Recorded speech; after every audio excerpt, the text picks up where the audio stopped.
Halo teman-teman, makasih ya udah ngeklik video ini. Kali ini gue mau membahas tentang kasus Valekas yang berhubungan dengan film Victoria. Tapi sebelum kita mulai, jangan lupa untuk di-subscribe dulu ya. Oke, let's go! Kasus Valekas sendiri terjadi di kota Valekas, Madrid Selatan, tepatnya di negara Spanyol, pada tahun 1990. Yang menyebabkan kasus ini terjadi adalah seorang anak berumur 18 tahun bernama Estefania Gutierrez Lazaro. Awal mula kasus ini terjadi ketika keluarga Lazaro melihat Estefania mulai berperilaku aneh, seperti kejang-kejang dan berhalusinasi yang tidak-tidak. Selain melakukan hal-hal itu, Estefania juga suka marah-marah kepada adiknya, menggonggong serta melihat bayangan hitam yang aneh berjalan di depan kamarnya. Nah, akhirnya Estefania ini dibawa ke beberapa dokter. Cuma beberapa dokter pun juga bilang nggak ada yang aneh dari si Estefania ini. Dari hal-hal fisik tuh nggak ada yang aneh. Sampai akhirnya pas tahun 1991 bulan Agustus, si Estefania ini dirawat di rumah sakit. Tapi yang disayangkan, kesehatannya si Estefania ini makin memburuk karena dia makin sering kejang-kejang dan halusinasinya dia nih juga makin parah. Setelah 3 minggu dirawat, petugas medis di rumah sakit itu menemukan Estefania ini meninggal. Dan setelah diotopsi bahwa dia ini katanya kena serangan jantung. Nah, terus orang tuanya Estefania ini kayak nggak rela gitu sama kematiannya Estefania yang nggak wajar ini. Akhirnya mereka mencari tahu nih, kenapa sih, apa yang terjadi gitu kan. Karena mereka juga tahu bahwa si anaknya ini nih suka baca-baca ilmu gaib dan hal-hal yang spiritual. Akhirnya pas orang tuanya Estefania ke sekolah ini pernah cerita kalau misalkan dia ini pernah nemuin Estefania ini lagi main papan Ouija sama dua temennya di belakang sekolah. Dan papan Ouija-nya ini tuh buatannya si Estefania ini sendiri, pakai gelas bening gitu buat nunjukin huruf-hurufnya itu. Terus dua temennya ini kan masih hidup nih, dan mereka tuh ngasih tahu ke orang tuanya Estefania bahwa ide mainin Ouija itu adalah ide si Estefania sendiri. Jadi niat awalnya itu mereka main papan Ouija ini buat ngehubungin pacarnya temennya si Estefania ini yang baru kecelakaan motor. Jadi si Estefania ini punya temen. Nah, si temennya ini punya pacarnya ini meninggal karena kecelakaan motor yang baru banget kejadian. Cuma bukannya malah ketemu sama si arwah pacarnya temennya ini, tapi malah kayak dua temennya ini ngelihat kalau ada asap aneh yang keluar dari mulut sama hidungnya si Estefania ini. Nah, terus ada kayak gelas bening gitu kan tadi yang buat tunjuk-tunjukin huruf itu kan. Nah, itu tuh terbang gitu aja dengan sendirinya, nggak tahu gimana caranya, pokoknya itu tiba-tiba terbang sendiri. Terus pecah lah udah. Datenglah tuh biarawati, mergoki mereka, dipatahin deh tuh papan Ouija-nya.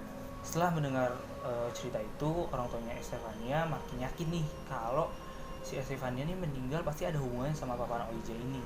Dan setelah kematian putrinya ini, keluarga Lazaro tuh jadi ngalamin hal-hal aneh.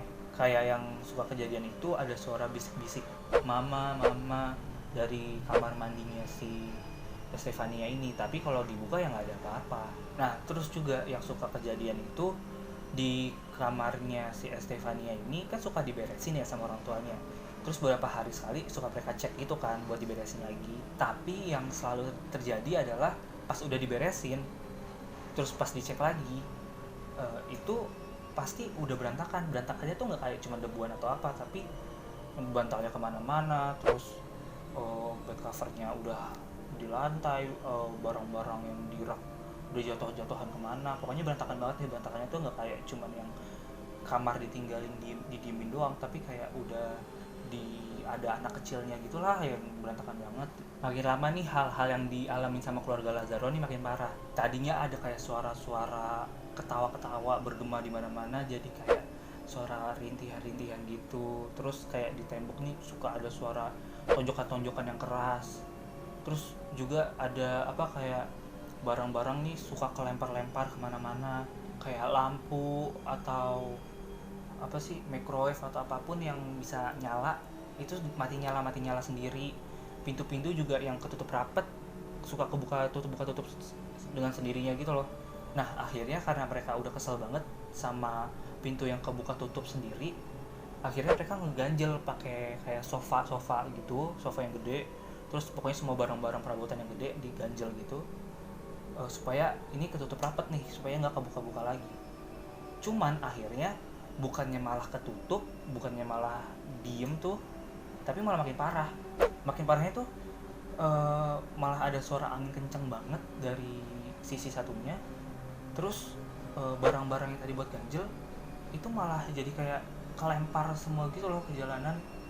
Jadi kayak nggak guna, malah jadi makin parah gitu. Terus nggak cuma itu aja, kan mereka punya fotonya si Estefania nih yang lagi senyum gitulah ya kan. Nah terus habis itu ini foto kan ada di rak kan.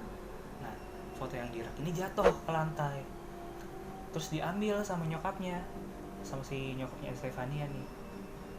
Diambil, tiba-tiba dijatuhin. Bokapnya lihat bingung dong.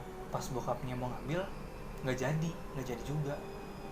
Soalnya ternyata fotonya si Estefania ini kebakar dengan sendirinya gitu, nggak ada api, nggak ada apa. Tiba-tiba muncul api dari ini foto, terus jadinya ya udah kebakar aja tuh foto.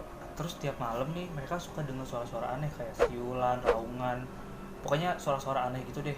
Di lorong kamarnya itu mereka suka lihat makhluk aneh, bentukannya tuh katanya bentukannya kayak seorang cowok, terus dia nggak, di mukanya tuh rata gitu, nggak ada mata, nggak ada mulutnya, bentuknya hitam semua, terus dia ngerangkak gitu. Dan makhluk itu tuh ngerangkaknya ke mereka, kayak bener-bener literally ke lo gitu. Terus pas lagi ngerangkak itu tuh barang-barang tuh pada kelempar ke sana ya, awur-awuran lah udah semuanya gitu kan. Ya cuman kan orang-orang mungkin mikir kayak mereka ya cuman halu doang kali ya, kayak gitu kan, kayak ya sama aja kayak anaknya gitu. Orang-orang yang dengar ceritanya juga mungkin mikirnya kayak mereka halu, tapi kenyataannya yang ngelihat, dan nggak ngalamin sih, yang ngelihat itu tuh nggak cuma mereka doang, tetangga mereka yang di sekitar situ tinggalnya itu juga ngelihat ada makhluk yang ngangkat di dinding, barang-barang yang kelempar semuanya. Itu tuh tetangga-tetangganya juga ngelihat.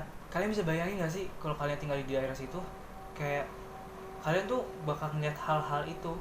Mungkin aja kalian juga akan ngalamin hal itu, biarpun nggak sehebat pengalamannya si keluarga Lazaro ini. Pas tahun 1992, ibunya ini kayak udah nggak ngerasa tuh, udah nggak bisa lagi nih nahan ini semua nih, karena dia tuh kayak tangan sama kakinya tuh kayak ada yang megangin gitu, kayak dia narik, tapi nggak ada siapa-siapa. Akhirnya keluarga mereka melaporkan kasus ini ke pihak kepolisian. Jadi itu selama ini keluarga Lazaro tuh nggak pernah ngelaporin semua keanehan-keanehan ini ke kepolisian, baru ini doang. Nah terus pas selama kejadian di rumahnya keluarga Lazaro, pihak kepolisian mengabadikan semuanya di dalam video dokumenter yang dikeluarin pas tahun 2012. Waktu itu yang datang ke rumah keluarganya Lazaro adalah Kepala Inspektur Kepolisian Nasional, Jos Pedro Negri. Si Inspektur Negri ini datang dengan 3 petugas kepolisian lainnya. Polisi-polisi ini tuh udah disambut sama keluarganya Lazaro, karena keluarganya Lazaro itu udah ketakutan banget sama suara-suara aneh yang ada di teras belakang. Di dalam laporan itu polisi-polisi ini juga bilang kalau misalkan mereka ngalamin apa yang dibilang sama keluarga Lazaro, kayak pintu kebuka tutup, lampu mati nyala, terus ada suara ledakan. Padahal saat itu tuh pintu sama lemarinya ketutup rapat banget, tapi masih kebuka tutup gitu loh. Kayak ya aneh gak sih, kayak udah ketutup rapat tapi masih kebuka tutup. Padahal ketutup rapatnya tuh kayak kan kalau misalkan kita nutup pintu itu rapet, itu kan ada engselnya ya, dan gak bakal kebuka kalau misalkan kita nggak giniin kan. Nah dia tuh udah ketutup ke gini, nggak ada yang giniin, dan dia tetap aja kebuka tutup gitu. Si inspekturnya juga bilang kalau mereka ngelihat ada taplak di bawah meja telepon itu, ada kayak tiba-tiba kayak ada warna coklat-coklat gitu. Dan setelah diidentifikasi, diselidikin, itu tuh kayak sebuah apa ya, kayak liur gitu loh, kayak abis ada liur di situ gitu. Terus si inspekturnya juga menyatakan bahwa mereka ngelihat ada sebuah salib yang ada patung Yesusnya, itu kelupas maksudnya kayak lepas, jadi patung Yesusnya ini lepas dari kayunya ini gitu, jadi kebagi dua gitu. Terus si inspekturnya ini cerita lagi kalau dia masuk ke kamarnya Estefania kan, di kamar Estefania itu ada twins bed gitu, kasur yang satu gitu kan. Pas dia masuk ke kamar itu, si ayahnya nih bilang kalau dia ada di atas kasurnya itu sama anaknya yang kecil, itu tuh bisa-bisa anaknya dilempar, bener-bener literally yang kayak dilempar gitu, terbang sendiri gitu. Nggak tahu gimana ceritanya, tapi kayak dia bisa terbang ke kasur satunya gitu. Dia juga ngedenger suara teriakan dari balkon kecil yang ada di sana, cuma pas dicek ya nggak ada apa-apa. Nah terus ya si inspektor ini kan akhirnya diwawancarain kan sama media, dan dia menceritakan semua yang dia alami itu ke media, dan akhirnya ya udah dia dipercaya dong sama media. Ya dia dari pihak kepolisian, dan semua itu resmi, maksudnya apa yang dikasih tahu sama si inspektur negeri ini tuh itu resmi dari pihak kepolisian dan apa yang dia alami sendiri. Dan di situ ada 3 saksinya lagi kan, dia ngebawa 3 temannya lagi kan, jadi ya itu otomatis ya pasti dipercaya dong. Nah setelah yang mereka lapor ke polisi itu, terus si inspektur negeri ini juga udah ceritain ke media semuanya, akhirnya si keluarga Lazaro ini dipindahin ke suatu tempat di Madrid juga, cuma tempatnya dirahasiain. Setelah bertahun-tahun kemudian, akhirnya mereka baru tuh ngebuka ke publik lagi dan diwawancara lagi. Pas mereka diwawancara sama media, mereka ngungkapin bahwa setelah mereka pindah rumah udah nggak ada kejadian apa-apa lagi, hidup mereka udah normal, dan ya mereka sekarang hidupnya udah normal lagi. Jadi ya intinya setelah mereka pindah rumah ya udah nggak ada kejadian apa-apa lagi. Berarti kan emang yang bermasalah tuh rumahnya kan, dan itu semua juga gara-gara anaknya yang bermain papan Ouija itu. Terus buat membuktikan kebenaran dari semua laporan, semua cerita ini, itu tuh semuanya udah diverifikasi kebenarannya sama detektif yang bertanggung jawab soal kasus ini. Dan dari dokumenternya, gue nggak tahu itu dokumenternya ada apa enggak. Kayak kalau misalkan emang kesebar, ntar gue coba cari. Kalau misalkan enggak ya udah gue cuman ini nih ya, kasih bukti laporan kepolisian aja. Terus buat kalian yang nanya-nanya, berarti Veronica itu nggak bener dong, nggak nyata atau gimana? Nggak juga sebenarnya, ya itu emang dari kisah nyata, tapi nggak sepenuhnya. Kenapa nggak bisa dibilang sepenuhnya? Gimana ya? Jadi dia emang ngambil dari kasus Velikas ini, tapi dia nggak 100% ngambil dari kasus Velikas. Kayak misalkan kan di film itu kan Veronica itu menggambarkan si Estefania kan, sedangkan di kisah nyatanya itu Estefania itu udah meninggal, dan di sini yang diceritain itu tentang Veronicanya.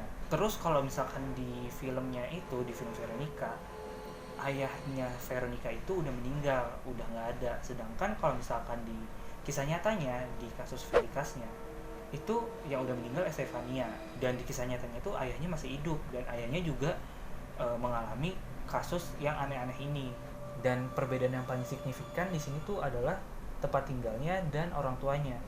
Pertama, tempat tinggalnya itu kalau di kisah nyata mereka tinggal di rumah, kalau di film mereka tinggal di apartemen. Kalau di film mereka tinggal di apartemen.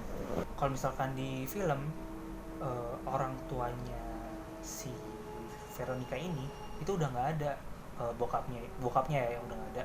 Jadi pas dia main papan Ouija ini, Veronica ini nggak cuma manggil pacar temennya, tapi manggil bokapnya juga. Kalau di kisah nyata yang dipanggil itu cuma pacar temennya doang, karena bokap nyokapnya masih ada semua gitu. Jadi ya sebenarnya relate, tapi nggak sepenuhnya sama gitu loh. Masih ada perbedaan-perbedaan yang diubah pas dijadiin film. Oke, jadi segitu aja teman-teman pembahasannya untuk kasus kali ini. Jangan lupa untuk di subscribe, di like, di share, dan di komen ya videonya. Sampai ketemu di video selanjutnya. Bye bye.